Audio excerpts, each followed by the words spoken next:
Troops on the ground in American cities, a constitutional crisis pitting states against the federal government, a characterization of peaceful protests as violent, straight up lies meant to justify the use of military force against American citizens. Things are quickly becoming just as bad as we feared they might. Ravi is back, and because it went so well last week, Paul Reichoff is back again this week. Paul is a former high school football coach, a 9/11 first responder, an Iraq War veteran, the founder of Iraq and Afghanistan Veterans of America, as well as Independent Veterans of America, a regular guest on MSNBC and CNN as a commentator and on national security. On the subjects of national security, veterans issues, and politics generally. And in the last few minutes of the show, we'll get an update on redistricting from the president of the National Democratic Redistricting Committee. Welcome back to the podcast for the 54% of Americans who regularly vote for progress in every election and want to convince their friends and family members to join our majority. This is Majority 54. All right, guys. Well, you guys both served in the military, and we're at this point now where it seems like the Pentagon is implying that we're doing training exercises in American cities, is how they're framing it.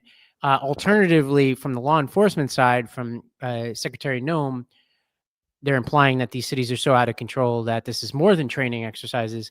Before we get into the line by line, I'm just curious as to how you think about this from the perspective of two guys who wore uniforms before. Paul, go. You're the guest. Go for it. First of all, how about them Yankees, Jason? I'm a Yankee fan too, Paul. Pick up where we left off, and surviving. Have you ever told your audience the story about the song? Oh yeah, well the listeners know that my uncle wrote New York, New York. Yeah, like the people who listen a lot. I mean, yeah. So they played. And yet I hit the Yankees. So. And I think of you, Jason. I think of you. I think my family makes like a few pennies every time y'all win, and yet I still root against it. Well, you're going to need those pennies because your VA check might not be coming this month, right? Because the government is still shut down. And right before we hit record, a friend sent me a note and said my pay is down, which is basically, the payment system for the military. So the shutdown is rolling on. And I think, Ravi, so is Trump's plan. This has always been the plan. And I've been saying that since before he was elected. This is the worst case scenario where I still think the number one story in America and in the world is that Donald Trump can do whatever the fuck he wants with the most powerful military the world has ever seen.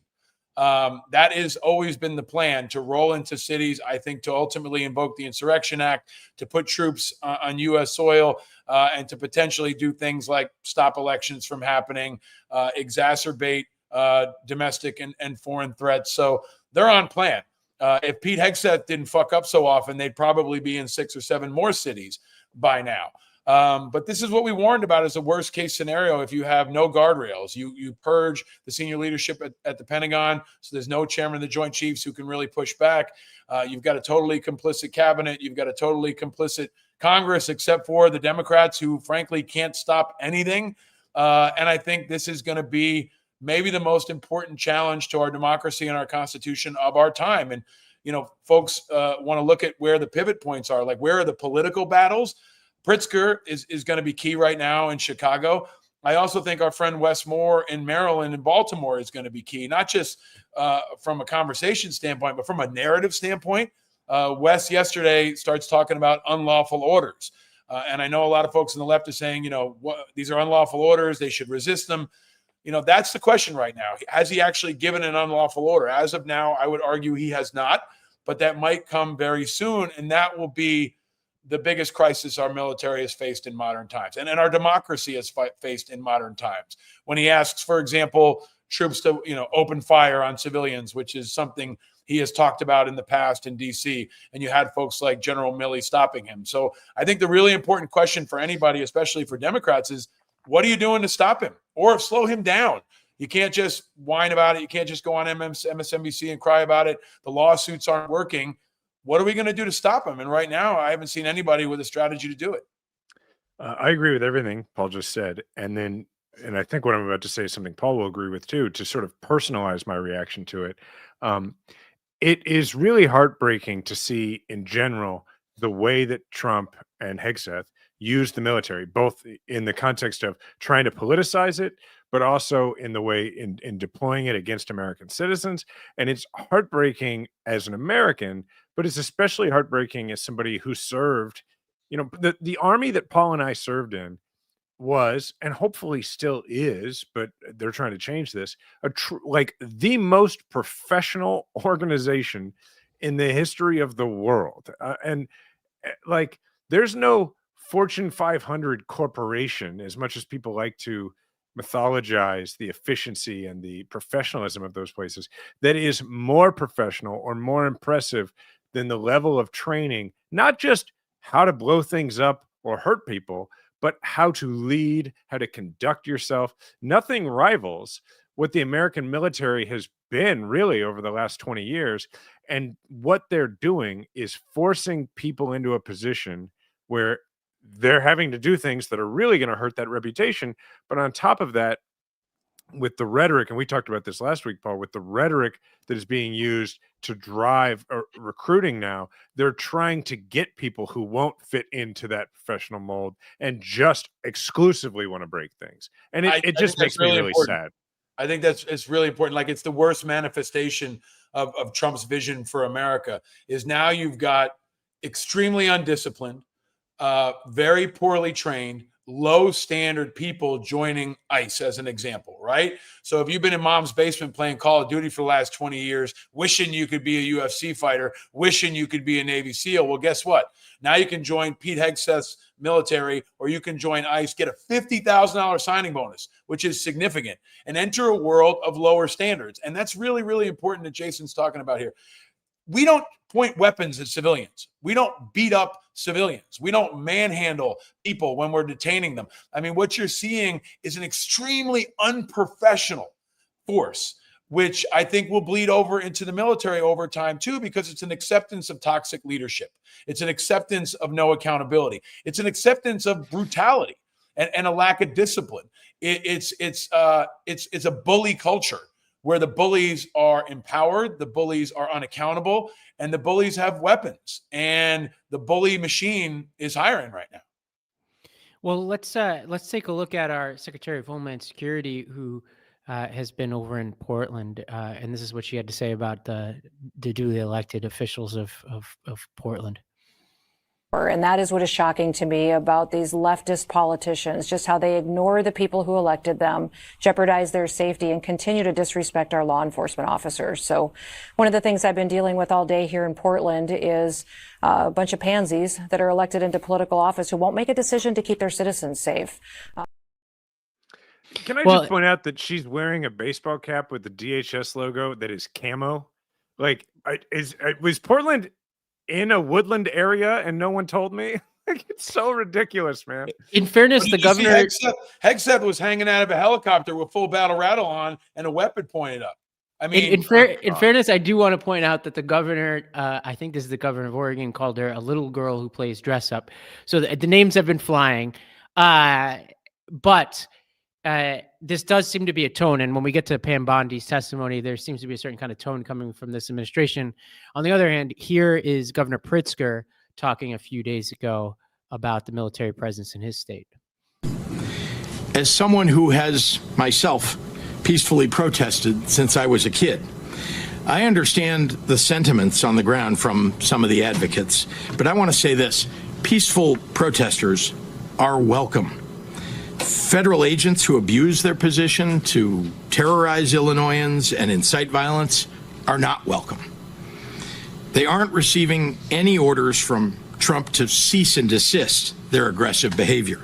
Remember, they answer only to Trump, not to the people of Illinois. In case there's any doubt about that, Noam, Bovino, and their agents have been escalating the situation outside the ICE facility and inhibiting the Broadview police from doing their jobs. At one point, state police asked CBP leaders for time to move the crowd to avoid any unnecessary confrontations. Rather than give state police time to protect the protesters and the ICE agents, Kristi Noem chose to drive her motorcade through the protesters to create clashes. Shortly after, Bovino came out to threaten mass arrests. These stories are only scratching the surface. Do we have any sense for what percentage of the country actually is buying this? Like, this idea that Chicago is in need of a military deployment, and that Portland is. Like, I mean, I'm sure there's a sizable percentage. I think it's the percentage that watches Fox and OWN and Newsmax, which is, I don't know, 40%. I mean, it's a pretty high percentage. And I think that that's a really dastardly part of this manifestation, is the war that they're waging most profoundly is on the truth. They are 100%. Focused on changing reality, and they're doing it. It's effective. I mean, Ravi, I was going to say, it's not just a tone, it's a strategy. It is a strategy to play dress up, to look the part, to look tough, to have UFC on the lawn, and everybody else who's in a suit is overweight and a wimp or a liberal or trans. They are creating a division of the other. And it's been done since the beginning of time. I had Ken Burns on my show last week talking about the power of this and grievance, and how anytime they want to make someone the other, watch out. And that's what they're doing consistently. So they want to look like some kind of cosplay superheroes and make everybody else look like, some kind of, donut eaters, right? That's why I posted something yesterday that I thought that surprisingly got very viral. There was a picture of some pretty heavy National Guardsmen getting out of a truck in Illinois. I mean, doesn't look like any of them would have passed the height and weight standards. And I said, Pete Hegseth must be blowing a gasket over this, because the reality is he wants to create this military where they all look skinny and tough and look like him, white males. But the reality is that's not our military. So as he deploys more and more of these folks into cities, most of them are not door kickers. Most of them are not flying helicopters. Many of them are in administrative and logistic roles. And modern military is not just about how many push-ups you can do. It's also about whether or not you can manipulate technology, whether or not you understand languages. I mean, the intellectualism is also under attack. And that is very dangerous in this type of a modern battlefield militarily, but it's also dangerous to our culture. And I think that's where the Democrats are really losing, guys. I mean, I'm an independent, and I think the Democrats have to look themselves in the mirror and say, how do we battle on the culture war? Because you got that on one screen, and you got Katie Porter bombing an interview in California that they're going to weaponize, they're going to ratchet up. But the Democrats have to come up with more solutions to a counter narrative, a counter story, and a counter image that looks at least strong in a different way. And I think Jason, you and Ravi are great examples of that. Wes Moore is an example of that. But they got to take it a little bit more seriously and prioritize it, because you can't have that on one screen and have Chuck Schumer on the other. It's just they're getting their ass kicked over and over again. And to Pritzker, but what's he going to do about it? I mean, that's my question is, he's going to do another press conference? Trump said yesterday he's going to arrest Pritzker. That might happen. They're picking a fight. And I think the Democrats are being careful, but maybe careful to a flaw now. So, but what's so hard about that, Paul, and I'm not arguing with you, I'm just like, the next step is if you have obligated yourself to following the law and you don't have power, then it's, at some point, the logical conclusion of that becomes more than nonviolent protests, more than, and so that's what makes this so difficult. And you're right about it from a messaging standpoint, but it's hard to figure out how to do that. I mean, like, maybe getting arrested is the best thing. Maybe, well, they're losing the narrative, and they're losing it over and over again. I'll tell you what's not going to help is shutting down the government, because that plays right into Trump's hands. I've said this before. The Democrats have to be more disciplined in their priorities, more focused on strong leaders, more united in their messaging. And when they do something that Trump would love, like shutting the government down so he can blame them for it and lay off tens of thousands of people, I don't think that's discipline. I don't think that's focus. And I think it's a reflection of an institution in the Democratic Party that's failing, and its leaders are failing. And that's why so many people are leaving the Democratic Party. 10,000 people are leaving the Democrat and Republican Party every day. It's not just the Democrats, but when you want the Democrats to be a formidable opposition, they have to be better than what we've got right now. So well, yeah, let's get to that now then, because that was our next topic. Let's start with this video of Trump on furloughed workers and whether they would get back pay. No, Is it the White House's position that furloughed workers should be paid for their back pay?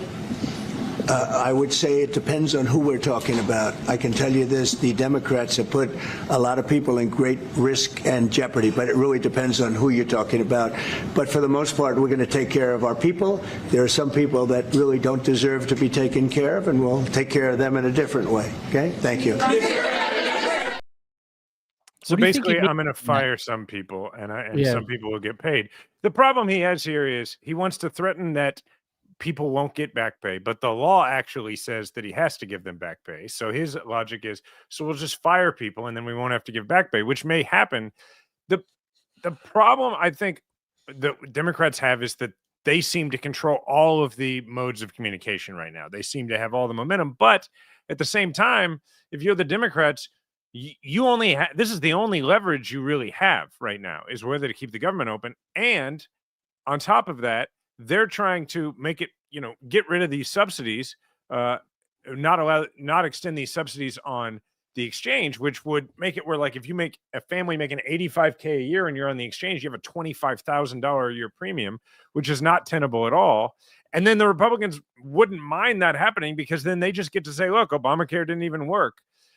So I think it's a very difficult situation. And I think at this moment, because Republicans run everything, I think that the majority of winnable voters, and I don't think this is even going to matter in November of next year unless it goes on forever.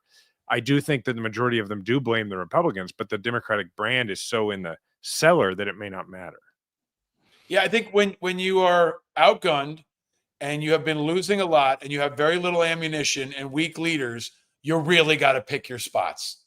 And I don't think they're being disciplined in picking their spots. I don't think a shutdown is playing well for them. I don't think it's playing well for the country. I do think Trump is going to blame it on them because he has all the levers of communication. And at the end of the day, they're giving him what he wants. I mean, this is what Doge was trying to do. I mean, this is why Democrats don't do shutdowns. But now they've decided to try to take a play from the Republicans, but they're playing it badly. They don't have the discipline. You're already seeing fragmentation from moderates. They're not controlling the narrative. And at the end of the day, troops might not get paid. That's one thing that always gets saved. But a lot of government employees might get screwed. And that's exactly what Trump wants. So I think it's a bad fight for them to pick, and they just should pick other fights that are winnable. Pick Epstein. Stay on Epstein all day long because it's winnable and you can get Republican support. This one's a loser, and I think over time it's only going to help Trump. Well, there's actually a debate on Jon Stewart's podcast this week that I think dovetails with a little bit about where we're going in this conversation. And, Jon Stewart was kind of on the side of, hey, like, I've been asking forever for Democrats to do something. And I'm glad they're finally doing something. And then you had Tim Miller, who I think is more on your side of this debate, Paul. Let's go to his clip. Here's the thing. So in a vacuum, I agree this is that the Democrats should fight. I agree on principle they should fight. I don't think there's any reason that they should be at all complicit in Trump's lawless government. I mean, if Trump felt like he needed Democrats in Congress to do things, then he should have come to them before he put the tariffs in place. And he's illegally taxing the country with his tariffs. That should have gone through Congress. He's not, and it's not stopped him before to act lawlessly or to act against the norms or the traditions of the Congress if he wants to do something. So I don't think there's any reason for the Democrats to be part and parcel of it. Here's the problem, though. Like, what's the strategy? What's the end game, right? Like, how do they get out of it in a way that makes them look strong and not weak again? And listening to David, I start to get nervous, right? Because he's like, well, this is a good opportunity to draw the public's attention to Trump's behavior. It's a good opportunity to win the public relations battle. Do we have the horses to do that? Like, right? I mean, do we think that Hakeem Jeffries and Chuck Schumer are capable of winning a public relations battle against Trump? Part of that is a knock on those guys. Part of it is just that's Trump's skill set.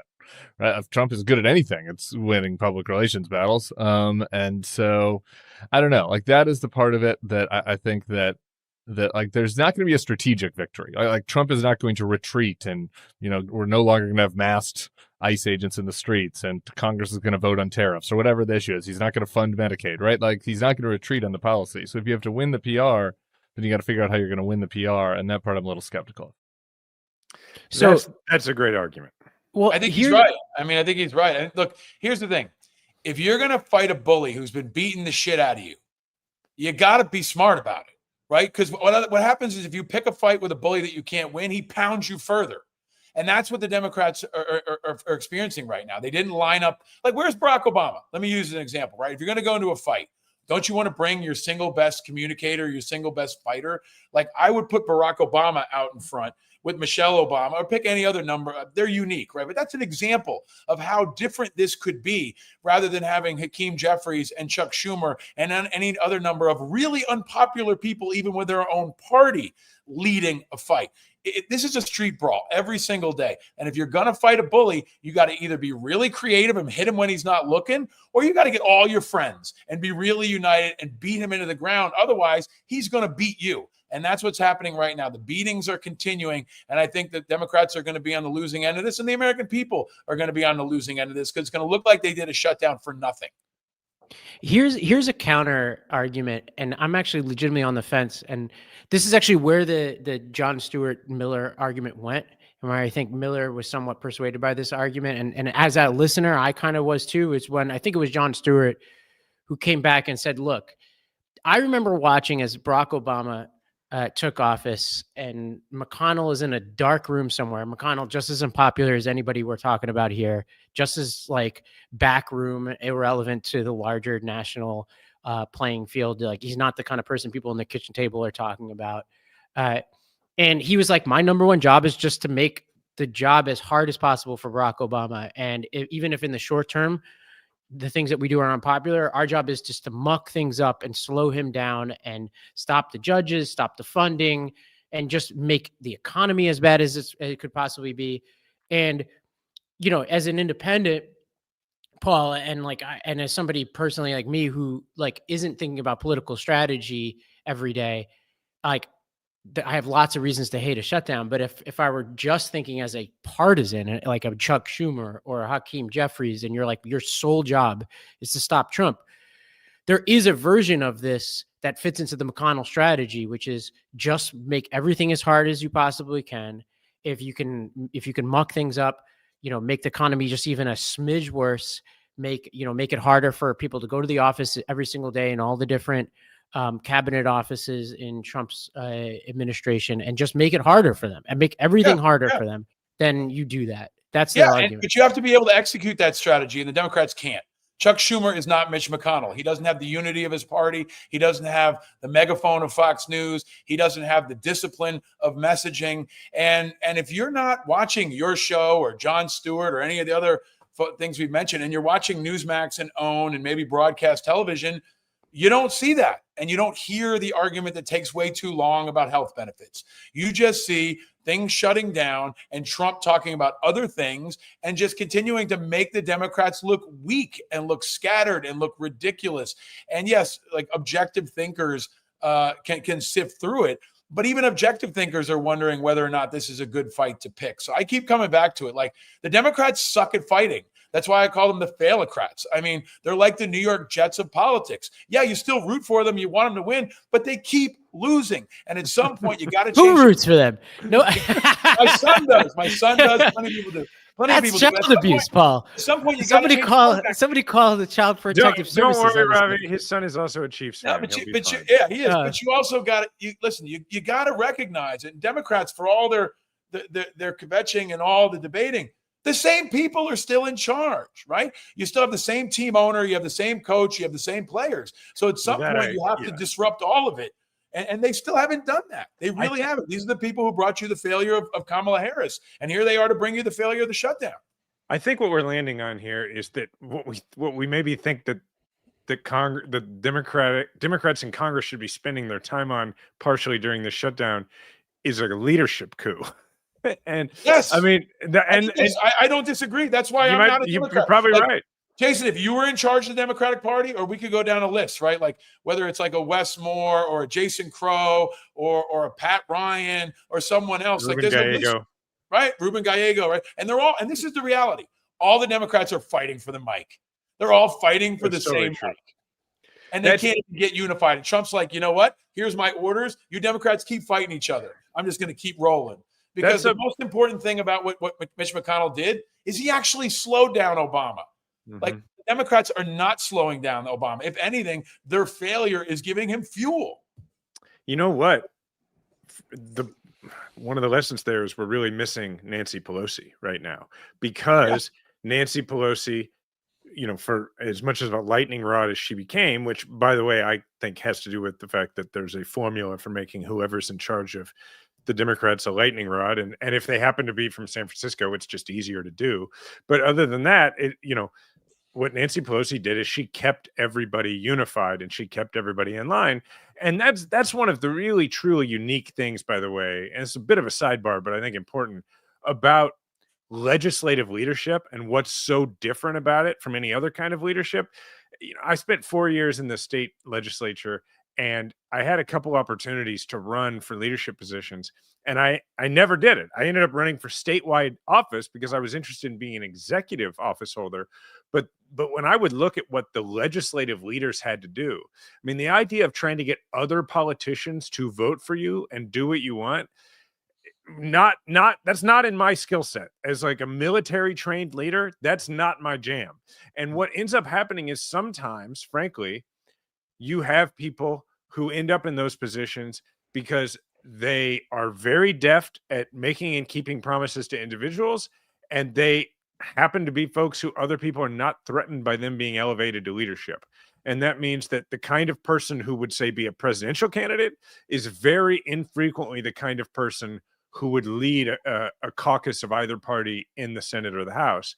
And I think really maybe what we're getting at is that we need a national leader who is outside of Congress to stand up and speak for the Democrats. I think Pelosi is a really great name to invoke because Pelosi was a winner, right? If I'm Nancy Pelosi, I go, scoreboard, right? You may not have liked me. You may not have liked my image. They beat me up, but she won. She had an exemplary legislative record, and I worked with her personally. I have more respect for Nancy Pelosi's effectiveness than any other politician I've ever met, and you will hear Republicans say that.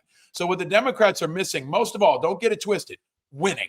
Winning. They got to win and figure out which quarterback can win. And Nancy Pelosi was a winning quarterback. And if I'm her, I'm looking at it going, scoreboard. And if you fought for the mic at the to the expense of the party as a whole and to the agenda, you were benched. Yeah, that's why Tulsi Gabbard is no longer a Democrat. That's exactly right. That's a really good example, right? That's right. So, yeah. All right, Paul, you probably have to go, I think. I do have to go, but I want to thank you guys. And I got to tell you, there's a magic about your show, man. The virality of it and the dedication of your listeners and what you're doing is really cool, and I celebrate it. And I want to thank you guys for having me on and for having these conversations. It's because all these people down in Kansas City aren't watching football anymore. They got to do something. Oh, stop. And that was a brutal one. Kander. Ravi's a Bills fan, and I'm just used to it. And Ravi, the other night when the Bills ended up losing, it was the middle of the night. You lost to the Patriots.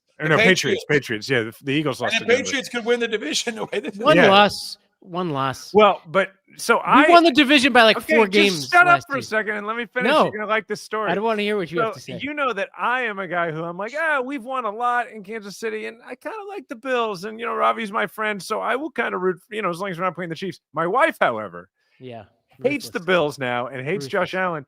She was traveling the other night. She FaceTimed me as the Patriots were kicking that field goal because she wanted to enjoy it with me. So anyway, she's into it. Paul, before you go, I neglected to do this last time. Let people know where they can find your podcast. IndependentAmericans.us. I've got a new conversation coming up with a guy named Ty Pickens, who is running for Senate in Mississippi. And here's what's noteworthy. He's not running as a Democrat. He ran as a Democrat last time, and he's running as an independent this time, in part because he's more likely to win. So given all these conversations, I think it's really important for folks who listen to your show who are sick of losing to look at other options like Ty Pickens, like Dan Osborne, and others who are running as independents and have an opportunity to win where Democrats can't. We're looking for candidates. If anybody's out there and you're an independent veteran interested running for office, this is the true majority now, guys, is the unaffiliated and the independents. It's not the Republicans or the Democrats anymore, and it's the future of politics. So we're digging into it. Check out independentveteransofamerica.org if you want to support or join. And the podcast is rolling on, and we're trying to add light to contrast to heat like you guys do every week. So thanks for having me, and go Yanks. All right. Well, thanks, Paul. We're gonna go to ads, but before we do, Midas Mighty and everybody listening to the Majority 54 podcast. If you're on the podcast, it'll be in the show notes. If you're watching on YouTube, this is in the show description now. I'll also drop it in the chat. But we partnered with Midas to do this podcast all about the New Orleans educational revolution that happened over the past 20 years since Hurricane Katrina and all the good and the bad that happened down there. And we are finalists for the Signal Awards. And right now we're neck and neck with the Free Economics podcast in the education and economics category. I think we're 1 or 2 points behind. And I know the power of the Midas Mighty. Last time you guys put us over the top for the Webby Awards, and I actually got to sit with all the guys from Midas as they won the sort of big award for the Webbies, and we won our little award because of this audience. So right now, as you're watching, go in and click, or listening, go in and click. It'll take you less than 10 seconds or 30 seconds to just go in, click the link. You can use your Google account and vote for Where the Schools Went. It's our podcast all about the educational changes in New Orleans. I'll also drop it in the chat, but it's in the YouTube description and the podcast description, show notes. Go out there and vote for it. But when we come back, we're going to talk about this crazy Bondi testimony. We're going to take a visit to the world of Candace Owens and fringe theories on the right, this viral moment for Katie Porter. And we have a guest talking about redistricting, all that and more when we get back. Have you ever fallen in love with a couch, lamp, or rug online and then your soul leaves your body when you see the price tag? Well, I'm going to let you in on a secret called dupe.com. It's ridiculously easy to use. All you have to do is type dupe.com / before any product URL, and it instantly shows you similar and more affordable alternatives. These aren't sketchy knockoffs either. Here's the thing most people don't realize. Most furniture sold online is mass produced in the exact same factories. Those factories then sell to brands under different names, who then list them for different prices. Dupe.com automatically lists these less expensive alternatives for you, so you're not overpaying just for some brand name. Dupe is one of the most viral shopping hacks on TikTok. Millions of people have already used Dupe to save money, and it's 100% free to use. That's $5,000 cloud sofa you don't think you can justify. The beautiful mid-century dresser you've had bookmarked forever. Well, Dupe will find similar items often, sometimes even the same item, for 60, 70, even 80% off. With Dupe.com, you could finally decorate the house of your dreams without going broke. Dupe.com isn't just about furniture either. Dupe works for fashion, shoes, jewelry, and more. Dupe.com really is so easy to use. Just type dupe.com / before any product URL in your browser, and boom, it instantly finds you less expensive alternatives. They even have an app and a browser extension you could download. No account required, no sign up required. It's completely free to use. Stop wasting money on brand names and start saving with dupe.com today. Ever feel like managing your business finances is a full-time job on top of your actual full-time job? Yeah, me too. That is until I started using Found. Found is a business banking platform that lets you effortlessly, I always have trouble with that word, track expenses, manage invoices, and prepare for taxes. You can even set aside money for different business goals and control spending with different virtual cards. I have a bunch of different businesses I've been working on over the years, and I've saved so much money because Found helps me identify tax write-offs, and I've saved so much time that I can now devote to chasing new opportunities and doing the work I enjoy. And by the way, other small businesses are loving Found too. One Found user said, Found is going to save me so much headache. It makes everything so much easier. Expenses, income, profit, taxes, invoices even. And Found has 30,000 5-star reviews just like that. And there's another one out there I saw that says, I use this and you should too. That's my sentiment. Open a Found account for free at found.com. Found is a financial technology company, not a bank. Banking services are provided by Lead Bank, member FDIC. Don't put this one off. Join thousands of small business owners who have streamlined their finances with Found. Fall is here, and you know what that means. The temps are dropping, but your kitchen's heating up. It's game day spreads, slow simmering stews, and comfort foods on repeat. And if your current pans flinch every time they see the high heat, you deserve better. Enter Hexclad, the cookware that's as serious about performance as you are about the meat thermometer. This isn't your grandma's nonstick. Hexclad pans give you that perfect sear, crazy durability, and easy cleanup without babying your cookware. Stainless steel strength, toxin-free, non-stick convenience, and yeah, they look damn good sitting on your stovetop. Now, let's not forget the real game changers. Hexclad 6-piece and 12-piece sets take the guesswork out of cooking, whether you're starting fresh or leveling up. I've been leveling up here. I've been in cooking school. And when I get back, I can't wait to use these bundles to cover every dish I've learned, every craving, every crowd. It's the kind of upgrade that transforms your kitchen from good enough to how did I ever cook without this? Plus, HexClad product is backed by a lifetime warranty. You're not just investing in better tools, you're setting the tone for seasons of cooking to come. Game days are coming. It's time to upgrade your kitchen before hosting season kicks into full gear. Get 10% off hexclad.com/majority and make sure your spread is as strong as your lineup. HexClad pans truly check every single box when it comes to picking your cookware. They're metal utensil safe, dishware safe, dishwasher safe, oven safe, up to 500 degrees. They're induction ready and even have a stay cool handle so you can saute with ease. Game days are here. It's time to upgrade your kitchen for hosting season. Get 10% off at hexclad.com/majority and make sure your spread is as strong as your lineup. Support the show and cook with gear as serious as your passion at HEXCLAD. That's HEXCLAD.com/majority. Let HexClad know we sent you and experience the ultimate upgrade in your kitchen with HexClad's superior performance.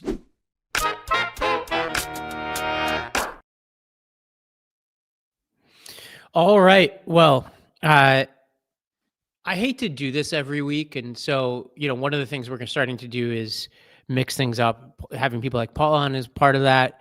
We also, later on, we're going to go down the rabbit hole of sort of the right and the left, different things that are happening outside of the world of Trump. Because it's like tedious every week to talk about how horrible this administration is, because it really feels the same every week.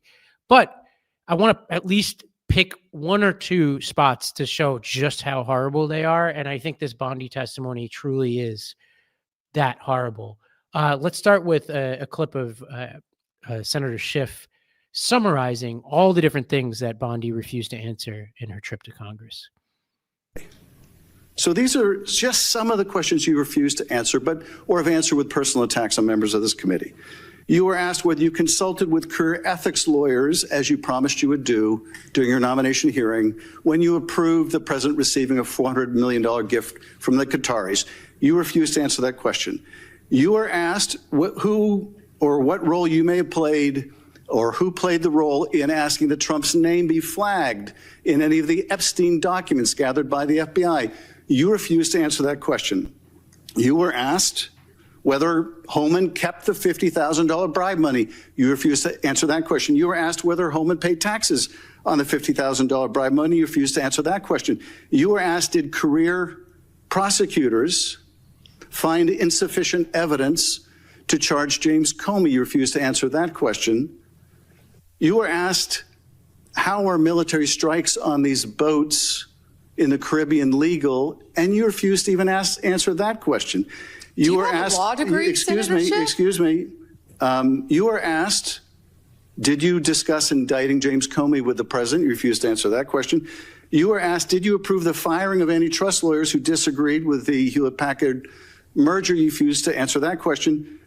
You were asked whether you support a restoration fund for violent insurrections to attack the Capitol on January 6th. You refused to answer that question. You were asked whether you were firing career professionals, career prosecutors, just because they worked on January 6th January 6th investigations. You refused to answer that question. You were asked by my California colleague whether you believe government officials, like immigration officials, have to abide by court orders. You wouldn't even answer that question. This is supposed to be an oversight hearing. Oversight? Excuse me, you can attack me after my time is over. You've attacked all of us, including... I mean, it's unbelievable. And let me just give you a flavor of what this looks like. This is Schiff asking Bondi about this bribe, alleged, I guess we can call it, but allegedly there's a video of it that the Justice Department is sitting on and doing nothing about, of this Homeland Security official, Holman. Here's the Homeland Security official, like the guy in charge of the entire Trump immigration crackdown, ICE, all this stuff. Yeah. So this is Schiff. And the architect of it, by the way. This is Schiff asking Bondi about this. You did, but in case I just didn't hear you, what is the answer? Did he take the money? Senator Schiff, that happened prior to my confirmation as Attorney General. Do you know, I said that. Do you know, sitting here, whether all he took I the know money? is that Deputy Attorney General Todd Blanche and FBI Director Patel said there was no case. And Caroline Leavitt is one of the most trustworthy human beings I know. So and, was she? Was she? If you worked for me, you would have been fired because you were censured by Congress for lying with your we can stipulate to. You can stipulate to all your personal attacks on the Democratic members of the committee. Personal attacks. You've been attacking my FBI director. You've been attacking my office. You've been attacking. But what we're interested in. Borders are. What we're interested in is the answer to these oversight questions. You were asked by my colleague. You were asked by my colleague. Attacking good people. Regular order, Madam Chair, so I can ask a question. You were asked. She really doesn't want to answer that question. Well, let's see it from another angle. This is Welch asking Bondi this similar questions. Okay. You realize that? I do want to go back to Homan. You know, there's a tape, right, with Mr. Homan? I mean, first of all, is there a tape that has audio and video of the transfer of the $50,000? You would have to talk to Director Patel about that. No, I'm talking to you.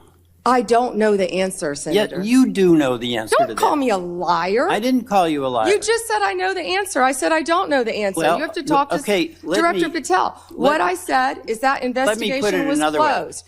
If you don't know, why don't you know whether there was a tape and video? Senator, I believe that was resolved prior to my confirmation as Attorney General. Do you think that it is of public interest for the people to know what happened to the $50,000 that the FBI turned over to Homan? Did you hear what I just said? That was resolved prior to my confirmation as Attorney General. That's why I said I would not know. It's not resolved. There's $50,000. Homan has it, or somebody has it. Do you have no interest in knowing where it is? You're not going to sit here and slander Tom Homan. The FBI and Deputy Director Blanche said there was nothing. I'm not slamming Tom Homan. He got the $50,000. Tom Homan is doing, how do you know that? Tom Homan is doing a great job, as our borders are, keeping your border state safe. You're a border state. Thank you, Senator. He's from Vermont, by the way. Yeah. But we can't let this go. A guy allegedly took $50,000 from an undercover FBI agent who was posing as somebody trying to bribe him. About his official capacity in the Trump administration regarding his work on immigration. And he allegedly took the money, allegedly on video and audio that is in the possession of the Department of Justice. The Attorney General is claiming she's not saying there isn't a video, right? She's just saying she hasn't seen one and doesn't know about whether one exists. And is sure not going to ask about it. And as Jeremy points out to us here, the Comey stuff was resolved prior to her being confirmed, and she's actively prosecuting the dude right now. Right. She was also asked about whether she would enforce court orders. She was evasive about that. But let's jump ahead to one last thing before we even go on. Can I say, like, what people need to remember is they look at this and they say, how is it possible that such a profound collection of assholes are in one place when they look at the Trump administration? And what you have to remember are two things. One, they winnowed it down to the assholes who would say yes to doing the job. Right. And two, those people are even more assholish. They are dialing assholishness up to 11 because that's the work environment that is created, right? All politicians, all of these people are politicians, whether they're appointed or elected, are largely a product of their incentive system. And Trump is watching that. And what Trump wants to see is he wants to see her be the biggest jerk possible to the people who are questioning her because he sees them as questioning him. And so it's important to remember that it is such a bad environment that behavior is rewarded on that side, for sure. Well, one last clip here. And Jeremy, let's tee up this Maxwell clip. Trump was asked about the Maxwell pardon again, and I don't think there's much to talk about here, but I just cannot let this go.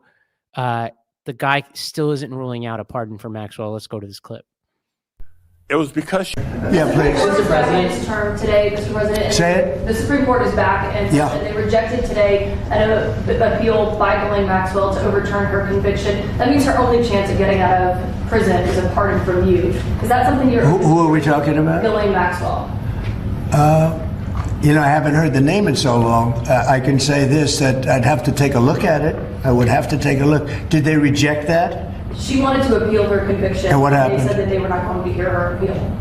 I say, well, I'll take a look at it. I will speak to the DOJ. I wouldn't consider it or not consider it. I don't know anything about it. So, but I will speak to the DOJ. Why would she be a candidate for clemency, sir? I don't know. I mean, I'd have to speak to the DOJ. I'll look at it. I have a lot of people have asked me for pardons. I call him Puff Daddy has asked me for a pardon. But she was convicted of child sex trafficking.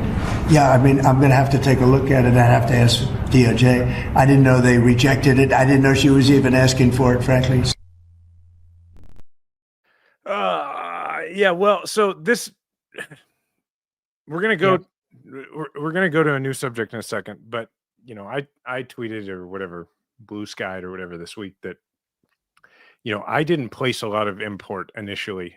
Like I was a skeptic about the import of the Epstein files because it felt to me, and I think I was wrong about this, but it felt to me that it lived in conspiracy world and I wasn't sure about it. But now, and look, I understand that this is all stuff Trump wanted to do anyway, but I think that the acceleration of it has a lot to do with distraction theater. Right. We've invaded multiple cities with the American military. We are on the brink of war with Venezuela. And I could go down the list, all of the things that have been done to distract, at least in part, and also because they're things he wants to do, but the acceleration calendar is to distract. And it makes me think that whatever is in the Epstein files is potentially the biggest scandal in presidential history. And so Paul's right. We should not stop talking about it. It's important. Well, we got to take a quick break. When we come back, we have a guest to talk about our redistricting mess. When we relaunched this podcast, it seemed like we had to figure it all out on our own. Scripts, setups, filming schedules, logos. It was super overwhelming. And every day it seemed like we had a new decision that needed a new answer. And when you're starting off with something new, it seems like your to-do list keeps growing every day with new tasks, and that list can easily begin to overrun your life. Finding the right tool that not only helps you out, but simplifies everything can be such a game changer. For millions of businesses, that tool is Shopify. Shopify is the commerce platform behind millions of businesses around the world and 10% of all e-commerce in the US, from household names like Mattel and Gymshark to brands just getting started. The Midas Touch Network is proud to have their own store using the Shopify platform. You can get started with your own design studio with hundreds of ready-to-use templates. Shopify helps you build a beautiful online store to match your brand style, accelerate your content creation. Shopify is packed with helpful AI tools that write product descriptions, page headlines, and even enhance your product photography. Now get the word out like you have a marketing team behind you. You can easily create email and social media campaigns whenever your customers are scrolling or strolling. And best yet, Shopify is your commerce expert with world-class expertise in everything from managing inventory to international shipping to processing, returns, and beyond. Turn your business idea into with Shopify on your side. Sign up for your $1 per month trial and start selling today at shopify.com/majority. Go to shopify.com/majority, shopify.com/majority. Typical children's vitamins are basically candy in disguise, filled with 2 teaspoons of sugar, unhealthy chemicals, and other gummy junk growing kids should never eat.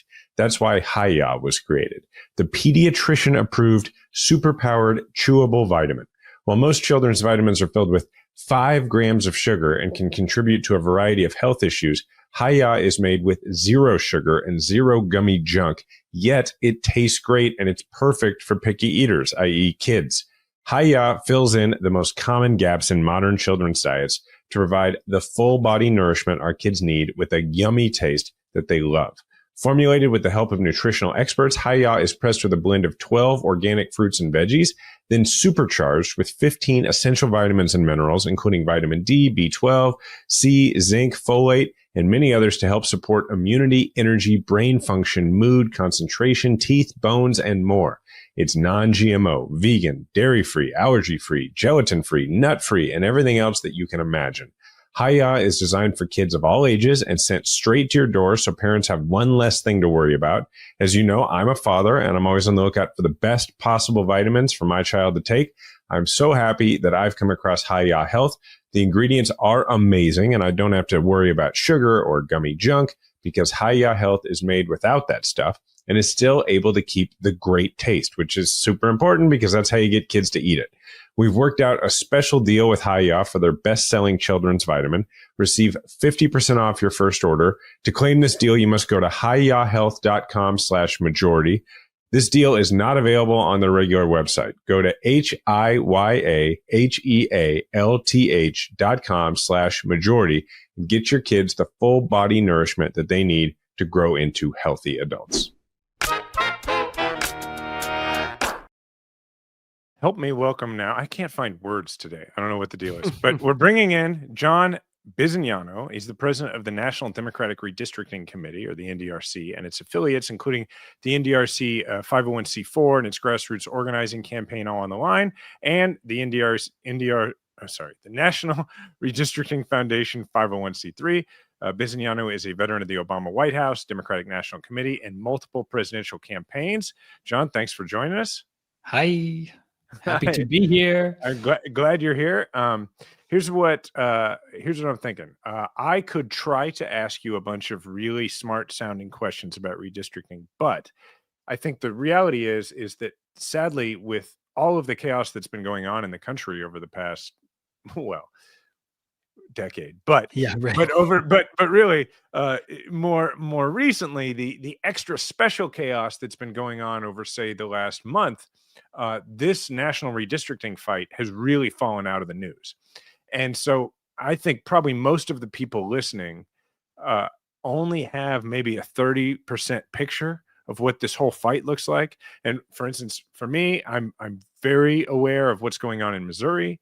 Right. But I kind of understand California. I know what happened in Texas, but I know there's other places. So could we start with you just sort of doing the whole playing field for us as to what it looks like right now? Yeah, of course. And thanks for having me. I'm happy to talk about it. As you noted, it has, much to my chagrin, a bit fallen out of the news, I think, with the shutdown and endless other things that you've already discussed earlier on the pod. But I'll walk through a little bit of how we got here and where we are, because it's complicated, but it's also current. And so the most important reality to remember and keep in mind in this process is nobody wants this or wanted to be here outside of a small cabal of Republicans and President Trump, right? We found ourselves in this environment where what happened is President Trump picked up the phone and called Greg Abbott and took a completely unprecedented step in this country's history to have a president in looking to seek to change a map at the rate that he did with Texas, right? So we're currently at a place historically where the congressional map is pretty reasonable. And just to give folks big picture perspective, the past two congressional election cycles, and thanks to our work, thanks to the work of NDRC, thanks to Eric Holder's leadership, we found our way to a place where the congressional maps actually are pretty fair. And they're probably the most representative they've ever been in this country. You look back to 1965 for the Voting Rights Act, and then before that, they certainly weren't representative. And so we actually found ourselves in a not perfect, but decent spot in trying to create a representative U.S. Congress that represents the people of the country and the voters. And so then Donald Trump picks up the phone and calls Greg Abbott and says, I need you to steal 5 seats from me because I just passed this real shitty bill that this budget that's only going to get worse, and everybody hates it now. Wait till they see what it does. And so I need as much help as I can get. And we got to cheat to do it. And so Greg Abbott, started the process of drawing a map, put that map into place with the help of his legislature. And now they have a new map in Texas that is currently being litigated against. So I do want to be clear. I do not think that's a legal map. And we are in court today, actually, in Texas, fighting against that map.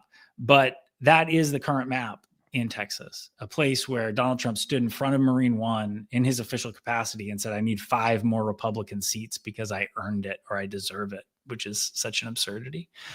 And that was only the beginning, right? That kicked us off to a place where we saw California and Governor Newsom take action to fight back against Trump. There's an election in California. We would stress that anyone in California vote for Prop 5 on November 4th.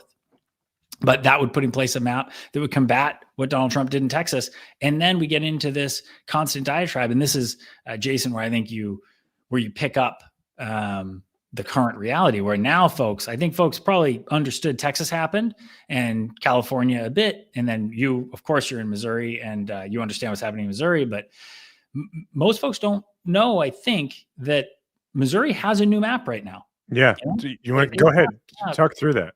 Yeah. So the state legislature and the Governor Kehoe in Missouri, passed a map that completely cut up Kansas City.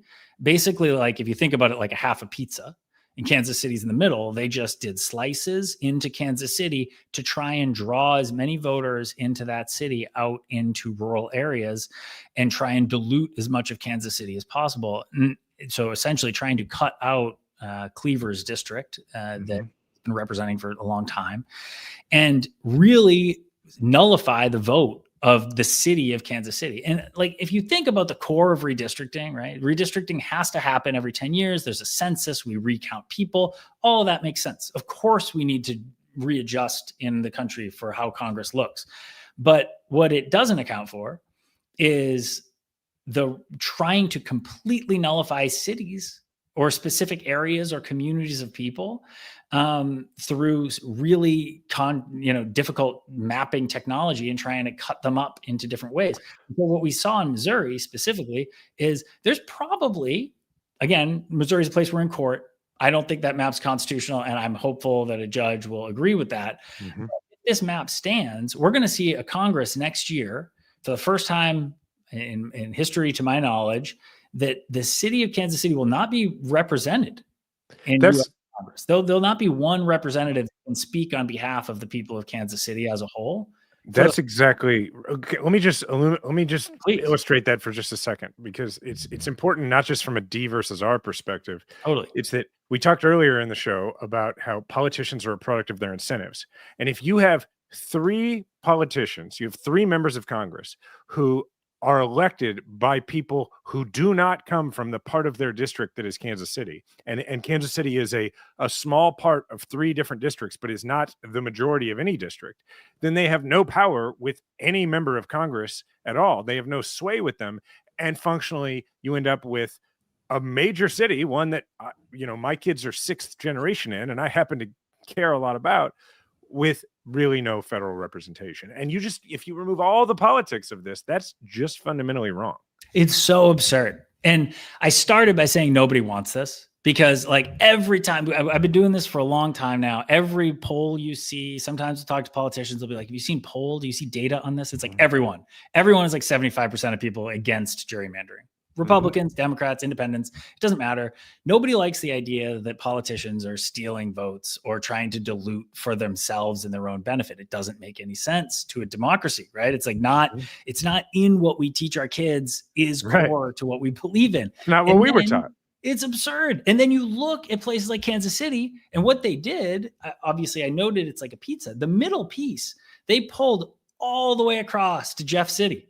Like the idea that is a congressional district is so absurd to the reality of what Congress is supposed to be, right? It's supposed to be a body. Like we tell our kids we live in a democracy, and they go to school and learn that that's exciting and good and positive. And it's supposed to be represented by the people in a U.S. Congress. And that's completely diluted in a reality like what we're seeing in Missouri. And now across the state line in Kansas, can you update something? So Kansas has one Democratic congressional representative. It is a seat that is basically the Kansas City suburbs. Sharice Davids, who was an awesome member of Congress. And, I remember when I think I was in college when that seat went Democratic for the first time. So about 20 years ago. And it was a big, big deal because Kansas was, there was Bob Dole world. It was very Republican then. And now a lot of people have moved to the suburbs, and it's a more Democratic area. And now it has gradually over time become a seat that is not a super blue seat, but is a reliable, pretty Sharice Davids doesn't run as like a firebrand She's a progressive, but she's not like a, Right. she's not a squad member or anything like that. And it's a reliable Democratic seat now. And it's, by the way, a very fairly drawn seat. I mean, there's no, it's not like they didn't have to, obviously the Republicans who run Kansas didn't mess around to create a Democratic seat. It's a circle around a city. Right. It's all it is. It provides representation to a normal group of people that Right. anyone that looked at a map would say, oh yeah, that's one, In fact, at one point, it was likely that we were trending toward 2 Democratic seats in Kansas, but they made sure that didn't happen because they made sure that, they carved up Lawrence where the University of Kansas is.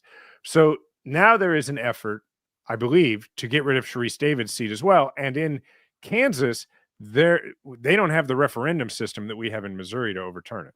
That's right. And they don't have a number of the constraints that Missouri has in the Constitution, because there are constraints in the Missouri Constitution that are going to get litigated in this process too. Like, for one, Missouri mandates that the districts be compact. And as I noted, pulling Kansas City across the state to Jeff City doesn't feel super compact to me. But by the way, they passed this in such a hurry that aren't there like 200 people who are currently in 2 different congressional districts on this map? Yeah, they put a precinct in 2 congressional districts. It's just so sloppy. It's like they can't even do the evil sloppily, like it's such a mess. Yeah. But yes, you're right about Kansas. But and I'm super worried about Kansas, and we're monitoring all these states. But it's not just Kansas. I think this is what I was trying to open up to, is that this world post Texas has encompassed every state that has a GOP trifecta, in which they have both the governor and both legislatures, and Donald Trump has personally been calling into these states, telling them he needs them to gerrymander because he doesn't have the votes to keep the House. If not, he's got JD Vance flying in and out of places like, it broke today, he's going to fly to Indianapolis on Friday, I think, to talk to the state Senate and beg them to gerrymander their state further. And there's a lot of different ways to look at this, but there are all these different states that are taking up time and space within this government's purview. And they could, just to, put a crazy thought out there, they could be focused on like trying to drive down grocery prices or like pharmaceutical prices or things that actually affect Americans. Like JD Vance getting on Air Force Two and flying across the country to focus on cheating the people out of votes in Indiana. Like that's what he's spending his time on. His time is so valuable. And like we have the same thing with President Trump making phone calls, flying people in to the White House. Like this is their priority because they have no options. This is the weakest of all priorities. Mm-hmm. And okay, so where else? Ohio, Where else? I think. Thank you. Ohio is the only state that is constitutionally mandated to do it. So Ohio needs to redraw their maps. They do not need to gerrymander their maps. They could put forward a fair map, but Ohio does need to redraw their maps this cycle before 26. And they have a trifecta, yeah? That's right. And the other states that we're hearing rumors about action in are Kansas. There have been some in Kentucky. You've heard some in Nebraska. You've also heard Florida, most notably, and the largest, of course. Governor DeSantis seems to feel very sad and left out that, Abbott got so much attention in Florida. So he's like pursuing doing the normal DeSantis catch-up game where he tries to, put himself into the conversation. Look, if we end up in a position where we have to do the California plan in a bunch of Democratic controlled states, are there mathematically enough to, and I would point out that it is notable, maybe in the long run, it's not going to be wise, but it is notable that the Democratic response to this has been proportional so far. Yeah. It has been, you are going to screw up things by 5 seats. We're going to fix it by 5 seats. It has not been, you're going to take 5 seats. We're taking 10. So there's I think a conversation out there. Should we do that? But if it is going to stay proportional mathematically, can we do that? Look, Democrats, if you are describing a scenario where all states are sprinting forward, redrawing their maps that have power via trifectas, Democrats cannot keep up. Mm-hmm. But that's not the real landscape, right? And this is what I try and instill in folks that are monitoring the process, because the real landscape is also focused on litigation and the reality that Republicans are breaking state constitutions, federal law, in some capacity, the federal constitution, in doing the way that they're doing it, right? California is not, right? California is very clearly putting this vote to the voters. They're going to be able to vote on whether or not they want to do this. There's a lot of different measures that are being taken to ensure that California is a reasonable approach, as you noted. So it's not just a full sprint on both sides forward as fast as possible. I think what you have to see is that this is like a multifaceted chess game, and trying to rebalance the U.S. House of Representatives to a place where it's still responsive to the American people is all we're trying to do right now. And they are sprinting forward and trying to bring us back to the days of 2014 and 2012, where we have a completely skewed U.S. House of Representatives that doesn't allow for both parties to compete for Congress. Yeah, I think one of the things that is there's many things about this that are disappointing and make you feel discouraged and sad and that kind of thing. But, even if you set it, no, but I'm saying, but even if you set aside the fact that, this is bad for the side that we care about, it's also just sad because there was a period there where the NDRC and other organizations were really looking at what are the fairest ways to redistrict. Yeah. And that, that's really been the focus of, Democrats in places like Michigan and other places where the focus has been, how do we take the process out of the hands of politicians so that we can have politicians focus instead on actually serving voters rather than constantly, in this cycle of perpetuating this deal where all we seem to care about is our own political power, right? And that's what's so sad to me about it is it's like, are there really people out there right now who are just motivated to run for the state legislature in their state because they want to fight over the district lines? Like, right. or I hope not, but clearly there are, but that's not inspiring. And so I don't know. So I appreciate what you're doing. And it makes me sad that politics seems to only be about gamesmanship right now in general. Yeah, it's deeply sad. And frustrating, and every voter should feel that, across the board. Like that's what's happening. And it's really problematic. I think the big picture, just to pull everybody up to 30,000 feet, maybe we're up like in the sky somewhere deeper, but the big picture is federal legislation. And I think obviously it doesn't feel current right now. And it doesn't feel likely that Donald Trump would pass a bill that banned partisan gerrymandering. I would say that's unlikely given the way that he's carried himself. Yeah. But I think the reality is I still see that as the goal, both for our organization and should be the goal across the board. Like if we are able to get power back, a ban on partisan gerrymandering legislatively is both viable, it's constitutionally viable. The Supreme Court said that in their case in Rucho, a few years back, where they basically, a lot of folks cite this case where they said they're not going to hear partisan gerrymandering cases anymore. And in that decision, they also said at any point, U.S. legislature and the president can sign a bill and that could become law, right? It's like this is a very viable path forward for the country to say, look, this is chaos. No one wants this, and we're going to stop it. And we're going to stop it by passing a bill that says no partisan gerrymandering in this country, period. Well, how can people support what you're doing? Where can they find NDRC? Come to democraticredistricting.com. Check us out. We're happy to plug you in to any part of volunteer efforts or engaging in your state and trying to monitor your state activities. I really appreciate you guys having me on, because talking about this is really fun for me, but also it's not done enough and it's current. Well, thanks for everything you're doing. Thanks for joining us, and we'll see you again sometime. Thank you so much. Thanks for having me. All right. Okay, Ravi, you want to go? Let's go down the rabbit hole.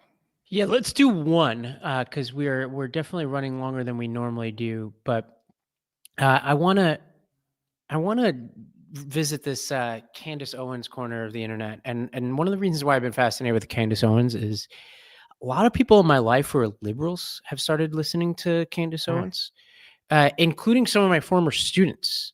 So there's definitely an appeal that Candace Owens has right now that seems to be a little bit why eclectic.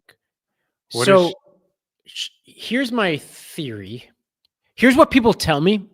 Because everything I've seen is just so disgusting from her. Yeah, So- I'm not defending her. Yeah. And we'll get to why I think that this is particularly dangerous. But so the background with Candace Owens is she left the Daily Wire in part because she clashed with Ben Shapiro over Israel stuff. That So answers the question. It says yes. some people on the left have found her. Yes. So she is part of this, I think, really important conversation happening between different elements of the left and right now related to Israel, right? Like if you see comic Dave Smith on Rogan, Dave Smith has become a bit of a hero to members of the left who are some people who are pro-Palestinian. I don't want to paint with a broad brush. And that is a general world that I want to make sure that we keep on our radar. And after the election, we talked about how we want to spend more time in these kind of like corners of the internet that are more important and effective than the sort of traditional media gives credit to. And this is the kind of stuff I want us to do more of. It's like, okay, let's shine a light on this. Now Owens has been very conspiratorial on the Jewish question. So The Jewish question. The clip I'm about to play, let me be clear. People who listen along, you know this.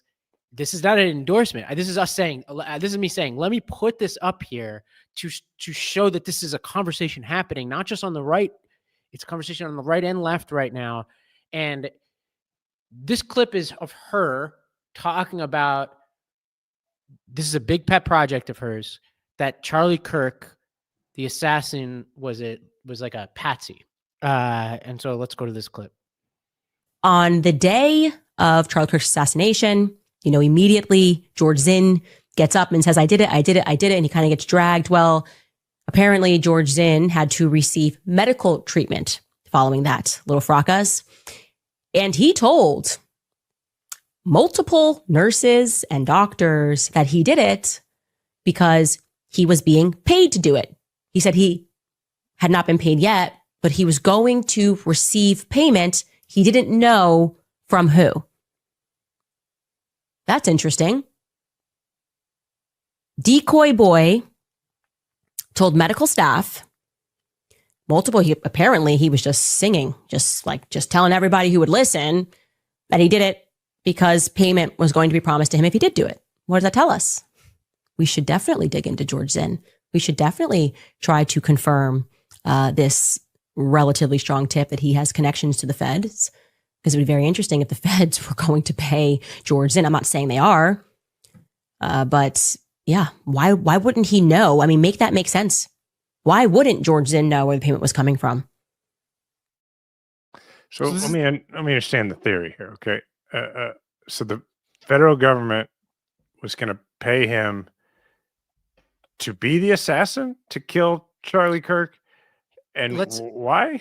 I don't fully connect all the dots, and I watched another clip which I will spare the audience, which is of the current host of Charlie Kirk's show, which is a very popular show after the assassination. It's like one of the top podcasts in the world, who are like tying themselves into knots, trying to explain how they're not like Israeli plants. Like, so this is a thing that's affecting. So was Charlie Kirk pro-Israel or not? I mean, so here, I'm going to get some of this wrong, but Charlie Kirk was pro-Israel and was more of the Ben Shapiro variety. Okay. And the conspiracy is that Kirk was starting to have second thoughts, and he had actually texted certain pro-Israel people who either funded him or he was tight with, saying, hey, things that you and I say all the time, which is like I'm pro-Israel, but this is ridiculous. What Netanyahu's yeah, doing, and like I can't, I'm not okay with it. And even like, short of that, it was really like, hey, you're losing the PR war, and Netanyahu's losing. It wasn't even, at least with that stuff I saw, wasn't even on the moral side of things. Now, the theory is that he was like, they sensed that their really important guy was going off the reservation, and they assassinated him. That seems a little drastic. Yeah. I obviously we're not here to gauge whether the conspiracy theory is true. We're here to know about it. Is your point. No, and here's the takeaway right now, right? There is a major fissure within the right now on Israel questions. We always hear about the left, right? We hear about the left so often, right? And we talk a lot about those fissures. They're very real. Actually, as I'm speaking right now, I don't know if you can hear it, there is a massive Palestinian protest in the piazza right in front of my apartment right now. Like the whole time we've been recording here. But on the right now, you've got Tucker Carlson and that kind of wing, Bannon, who are absolutely like they're super anti-Israel. Like, and actually, like a lot of people, like Matt Gaetz, are starting to talk like this now. So it's like becoming it's becoming a dominant thread on the right. People aren't covering it that much, but it's huge. And then you've got other people like Kirk and Shapiro, who had been traditionally very pro-Israel, and the anti-Israeli forces are winning. And I think in part because the right, there's like a straight moral argument. Like I want to make space for that. Yeah, but they're probably winning because Netanyahu is behaving in such a reprehensible way and has been for, in my estimation, over a year, maybe close to 2. Always want to make space for the moral argument. And there's a ton of anti-Semites on the right. So obviously, like some of these fertile ground there. Yeah, like Tucker Carlson also has had people on his podcast who question the Holocaust, right? And he seems to largely be funded or at least supported by Russian interests, which are, not interested in. Yes. I mean, that's, yes. Okay. Chalk this up to extremely dangerous trend because Candace Owens, like Tucker Carlson has his own people, right? And actually, I've had some conversations with very lefty arena type people who are being like, oh, Tucker's starting to make more sense. And I'm like, okay. Candace Owens is appealing to my former students, the kids from North Nashville and Mississippi, people like that. They're sharing her clips. These are not traditional Republicans. So I'm sharing this not because anything she's saying makes any sense, but because this is a real and powerful trend on the right that is starting to mix with trends on the left. And so when I'm thinking about the promise we made to our listeners after the election, this is the kind of stuff we got to pay attention to, right? This is the kind of thing I would have ignored a year ago, but I think is flaming hot and really important and will rear its head in all kinds of ways over the next few years. I know you didn't want to go too long, but I'm interested in doing this Katie Porter clip. Yeah, we might disagree on it, but good. Let's do it. Yeah, let's play this clip. This is this is not related. This is but it's a viral clip of that. I mean, this was everywhere. I go on Twitter once a week just for the show, and it was all over my feed. This is of her doing an interview. I'm not even sure with who. It might have been with The Argument or somebody, but I think it's like a traditional journalist. Yeah, and I think it's local, right? I think it's in California. Now she is a former member of Congress, Democratic member of Congress, who is running for governor of California, right? Yes. Okay, so here we go. I represented a purple area. I have stood on my own 2 feet and won Republican votes before. That's not something every candidate in this race can say. If you're from a deep blue area, if you're from LA or you're from Oakland, you don't have an experience. But you just said you don't need those Trump voters. Well, you asked me if I needed them to win. So you don't. I feel like this is unnecessarily argumentative. What is your question? The question is the same thing I asked everybody, that this is being called the empowering voters to stop Trump's power grab. Every other candidate has answered this question. This is not correct. And I said I support it. So, and the question is, what do you say to the 40% of voters who voted for Trump? Oh, I'm happy to say that. It's the do you need them to win part that I don't understand. I'm happy to answer the question as you have it written, and I'll answer it. And we've also asked the other candidates, do you think you need any of those 40% of California voters to win? And you're saying, no, you don't. No, I'm saying I'm going to try to win every vote I can. And what I'm saying to you is that. Well, to those voters. Okay, so you. I don't want to keep doing this. I'm going to call it. Okay. Thank you. You're not going to do the interview with us? Nope, not like this. I'm not. Not with 7 follow-ups to every single question you ask. Every other candidate has answered. I don't care. I don't care. I want to have a pleasant, positive conversation in which you ask me about every issue on this list. And if every question you're going to make up a follow-up question, then we're never going to get there. Ms. And Porter, we're just going to circle around. I am an investigative I have never reporter. had to do this before, ever. You've never had to have a conversation with to end a an reporter? interview. Okay, but every other candidate has done this. What part of I'm me, I'm running for governor because I'm a leader. So I am going to make. So you're not going to answer questions from reporters? Okay, why All don't right, I go we've seen through? enough. I will continue to ask follow-up questions. So, okay. Let me read you a tweet from friend of the pod, Liz Smith, who I'm not sure whether she has a candidate in this race, but she said, this is simply not how to run for office or how to deal with the media. And if this is how someone acts on camera, imagine how they act off camera. Let me say a couple of things about this. One is what Liz is alluding to is something that those of us who've been around the block know, which is a lot of people have sent a lot of people to Katie Porter's orbit, and what we hear is not good. And I think back to the promise I made on election day, which is I'm not an operative. I'm not here to bullshit our audience. Like, the book on her is that she's not a nice person. And what I think we see, and that's not alone a reason not to vote for somebody, but what I see here in this clip is somebody who, like, to me, like, seems oddly fragile and combative for somebody who wants to have a very important job, and one that is like really important, not just for California, but for national Democrats. And this led to a flood of other clips about her. And I would say it checks out everything I've heard about her. And I've seen a lot of clips of her. I've never been impressed by Katie Porter. I want to be clear. And I know I'm coming in hot. I don't really know a lot about like who the alternatives are or whatever. I just think this is in line with what I've heard and know about Katie Porter based on my experience fielding staffers, working in Democratic politics. And I think if we're trying to learn lessons from November, I think we should take a hard look. And for the many, many listeners in California, I would do a lot of searches on this because this is icky to me, man. It's just not a good clip. Yeah.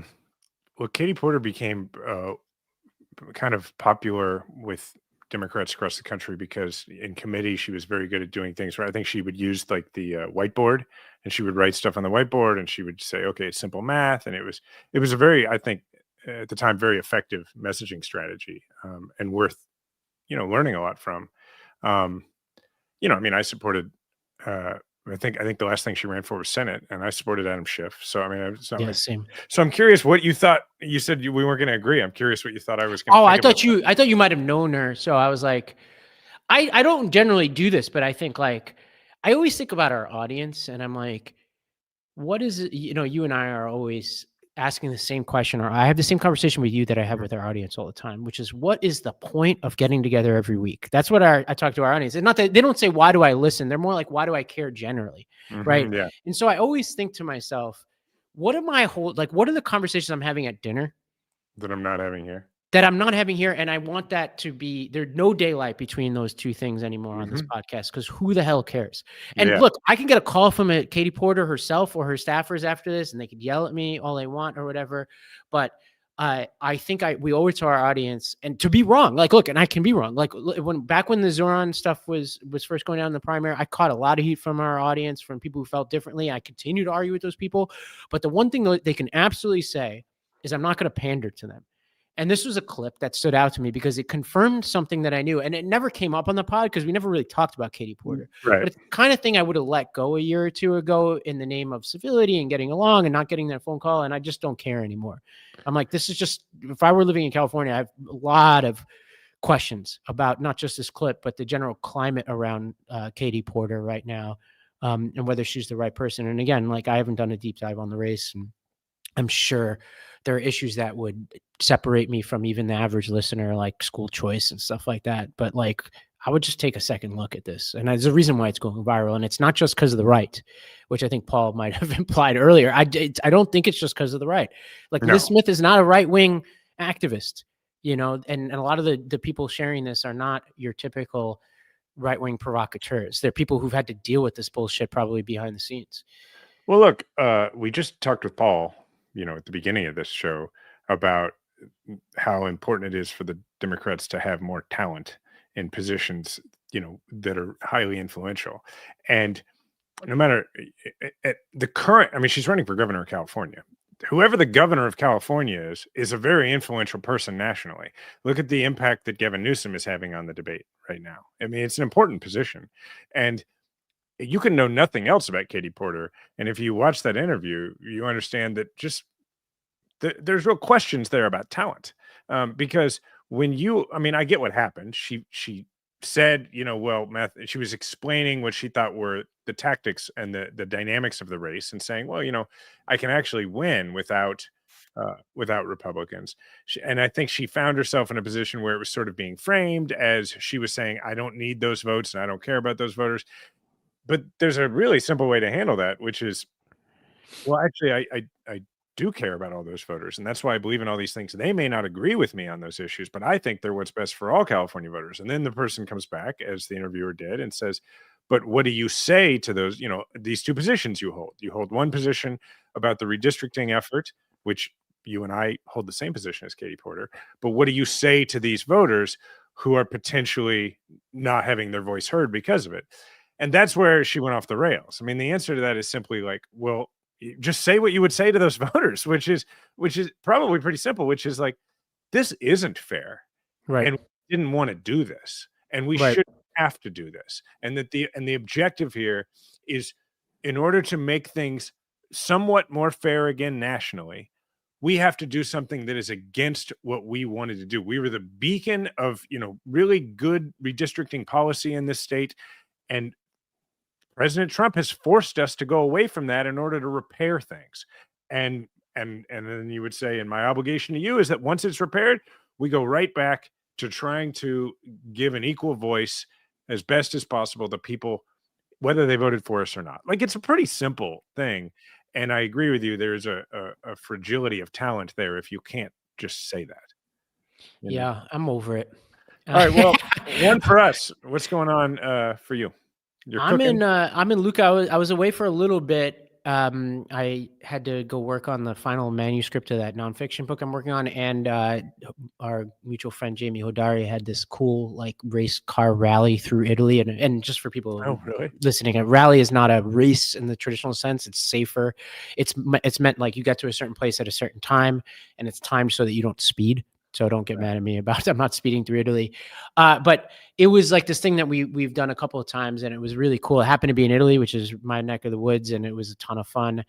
And so then I took some time off from cooking and just got back to it this week, and was right back into it. And it's great, man. It's got this little crew of people. I don't know if you and I have talked about it much, but it's this crew I cook with every day. I get to this old monastery across town, and it's this, Romanian woman who gave up who lives here in Italy and has been here for 20 years, but she gave up nursing because she wants to do something else. There's this retired insurance executive from New Orleans who now wants to open a little restaurant, and a woman from China who was a public health official and who, in a very American way, kind of like rebelled against her parents and was like, I just want to go cook for a year in Italy. And so it's like this eclectic crew. And it's very cathartic because what we do is we just cook and we talk, and it's cool to be with a bunch of people who are dealing with their own challenges and bringing their own kind of perspective. And I think it's particularly helpful this period of time because you get to talk to people. It's like somebody coming from China and somebody, we had somebody from Russia for a period of time, and I just sympathize with them on a whole different level now, where I'm like, okay, we're just people. Mm-hmm. And when we get in the kitchen, we can connect in a certain kind of way. And it is the most eclectic group you can imagine. And every day we cook our own lunch, and then the chef has his family come, and then the people who run the school come, and it's his last cohort. So he's kind of emotional about it. He's 70 years old. He's not doing this anymore. And so we all cook lunch. We eat lunch together, and then we wash the dishes. And then that's every day till 2 o'clock. And it's wonderful. I'm doing it for another couple of weeks, and it's been everything I hoped it would be. And yeah, it's been magical. How good are you getting at cooking? Like, how can you feel like your skills just like increasing greatly? I would say it's not I wrote something about this. And by the way, if people want to check in on me, you can go to the realravigupta.substack.com. I write about this. I have been, as a friend, I've been very deficient in reading that. No. I've read any of them. Don't worry about it. But I write about some of this stuff there, and essentially it's an old school program in the sense that it's not like how I would run a cooking program where it's like, okay, we're going to drill this one particular thing and what I imagine American culinary experience is. It's really like, hey, we're going to cook today. It's almost like learning to play soccer, playing pickup soccer, right? So what I'm developing is like a kitchen awareness. And actually, this is what I wanted because I'm thinking of it as a year. And this was kind of like my pre-experience where I just want to get kitchen awareness, like know where everything is, know what the dishes are, maybe master a couple of dishes. And that's where I am now, which is I'm really good at making homemade pasta. I'm mastering like some basic sauces. And I have participated in very ornate recipes that I would never be able to recreate. Like, multi-layer this and that and tiramisu and yada, yada. Like I wouldn't be able to do it on my own. Maybe if I really followed a recipe and watched a YouTube video or something, but I'm really good at pasta, really good at sauces. And I'm like building my way up, like chopping vegetables and like knowing what the different sort of tools are and ingredients are and all that. And it's really just laying a foundation for what I think will be like getting a basic, not competence, but confidence about like, I'm in the kitchen and I feel like I belong here and I know what's happening. I mean, I literally, is going to sound funny, on like one of the first days, I was doubting myself so much that somebody asked me for a spatula and I just stared at the like utensils and I was like, I know what a spatula is, but I was so doubting myself that I like convinced myself that I didn't know what a spatula was. So that's where I was building from. You've come a long way then. Yeah. Well, that's cool. Well, my one for us is maybe kind of meaningful, which I was thinking about just the fact that, we come on here every week and the news gets worse and worse. And we try to be a place where we're equipping people with an ability to, have these conversations in their everyday lives. But also there's a sort of implied element here of like, trying to imbue people with some remaining optimism and hope, really. And the news is pretty bad, and that's been harder, obviously, lately. And usually I am a person who is able to stay pretty optimistic, regardless. Almost all the time. In the face of all sorts of things, because I take the long view of America and I understand that we've had a civil war in the past and we've had all these things. But, lately I have found myself like not in a good mood often, and probably, I would say not probably, I'm told definitely cantankerous and a little harder to deal with around the house. And the thing is, everything else outside of like what's going on in the world right now is going very well in my life and in my family's life. Everybody's very healthy right now. I feel healthy. The kids are having a great summer. Everything is going great. My pursuits outside of this show, of which, as I have many, are all going great. And so then I'm like, well, what the heck is my problem?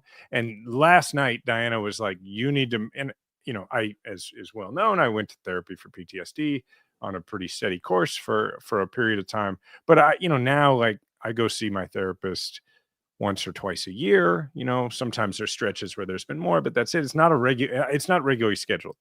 And Diana last night was like, you need to go see Nick. And I was like, why? Everything's fine. She's like, because you're in a bad mood more often than you should be. And it's because of the news. It's because of what's happening in the world. And you spend so much time trying to, not let that stuff get in so that you can present, because people look to you for things that like it's affecting you. And that made me think like, we're always telling people if something is bothering you, you should go. And I did. I made an appointment with my therapist. I'll see him at the end of this week. But it made me remember that, we're always telling people, hey, if something doesn't feel right, there's nothing wrong with going to get help.